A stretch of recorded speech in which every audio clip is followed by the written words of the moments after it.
Good morning, fourth grade. It is 4B teacher Mr. Romano for Syracuse Academy of Science and Citizenship. I'm coming at you with chapter 19 of our Read Aloud series, Holes. Yesterday, we got a little bit more backstory on Zero. We found out that he's unable to read or write, and he asked Stanley if he could teach him to read or write after he's done digging in the hot sun all day. Let's find out if Stanley obliges. He was awakened one night by a strange noise. At first, he thought it might have been some kind of animal, and it frightened him. But as the sleep cleared from his head, he realized that the noise was coming from the cot next to him. Squid was crying. "You okay?" Stanley whispered. Squid's head jerked around. He sniffed and caught his breath. I'm fine," he whispered, and sniffed again. In the morning, Stanley asked Squid if he was feeling better. "What are you, my mother?" asked Squid. Stanley raised and lowered one shoulder. "I got allergies, okay?" Squid said. "Okay," said Stanley. "You open your mouth again, and I'll break your jaw." Stanley kept his mouth shut most of the time. He didn't talk too much to any of the boys, afraid that he might say the wrong thing. They called him caveman and all that, but he couldn't forget that they were dangerous too. They were all here for a reason. As Mr. Sir would say, this wasn't a Girl Scout camp. Stanley was thankful that there were no racial problems. X-Ray, Armpit, and Zero were black. He, Squid, and Zigzag were white. Magnet was Hispanic. On the lake, they were all the same reddish-brown color, the color of dirt. He looked up from his hole to see the water truck and its trailing dust cloud. His canteen was still almost a quarter full. He quickly drank it down, then took his place in line. Behind Magnet and in front of Zero, the air was thick with heat, dust, and exhaust fumes. Mr. Sir filled their canteens. The truck pulled away. Stanley was back at his hole, shovel in hand, when he heard Magnet call out. "Anybody want some sunflower seeds?" Magnet was standing at ground level, holding a sack of seeds. He popped a handful into his mouth, chewed, and swallowed shells and all. "Over here," called X-Ray. The sack looked to be about half full. Magnet rolled up the top, then tossed it to X-Ray. "How'd you get them without Mr. Sir seeing you?" asked Armpit. "I can't help it," Magnet said. He held up both hands, wiggled his fingers, and laughed. "My fingers are like little magnets." The sack went from X-Ray to Armpit to Squid. "It's sure good to eat something that doesn't come from a can," said Armpit. Squid tossed the sack to Zigzag. Stanley knew it would come to him next.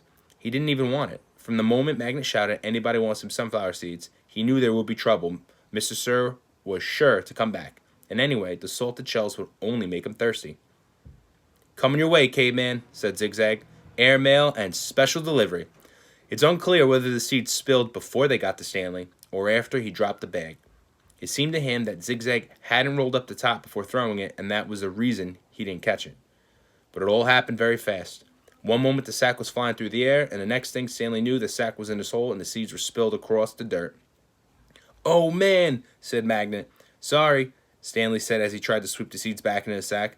"I don't want to eat dirt," said X-Ray. Stanley didn't know what to do. "The truck's coming," shouted Zigzag. Stanley looked up at the approaching dust cloud, then back down at the spilled seeds. He was in the wrong place at the wrong time. What else is new? He dug his shovel into his hole and tried to turn over the dirt and bury the seeds. What he should have done, he realized later, was knock one of his dirt piles back into the hole.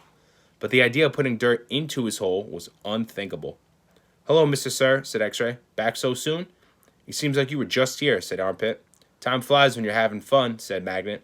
Stanley continued to turn the dirt over in his hole. "You Girl Scouts having a good time?" asked Mr. Sir. He moved from one hole to another. He kicked the dirt pile by Magnet's hole and moved toward Stanley. Stanley could see 2 seeds at the bottom of his hole. As he tried to cover them up, he unearthed the corner of a sack. "Well, what do you know, caveman?" said Mr. Sir, standing over him. "It looks like you found something." Stanley didn't know what to do.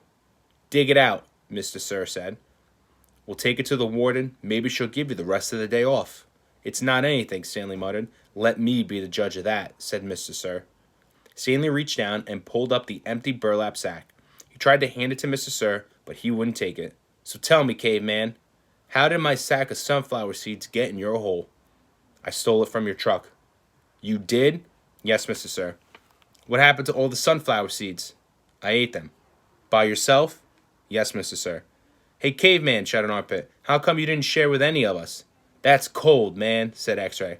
"I thought you were our friend," said Magnet. Mr. Sir looked around from one boy to another, then back to Stanley. We'll see what the warden has to say about this. Let's go. Stanley climbed up out of his hole and followed Mr. Sir to the truck. He still held the empty sack. It felt good to sit inside the truck, out of the direct rays of the sun. Stanley was surprised he could feel good about anything at the moment, but he did. It felt good to sit down on a comfortable seat for a change, and as the truck bounced along the dirt, he was able to appreciate the air blowing through the open window on his hot and sweaty face. So, we got an issue. Magnet stole the sunflower seeds. They ended up in Stanley's hole. He was unable to catch it. They spilled everywhere. But you see him taking the blame for everybody else. I'm going to list our question in the description below. As always, you guys know you can pause, rewatch, start, stop the video at your own leisure. I love and miss you guys. I cannot wait to see you back in the classroom. Ciao.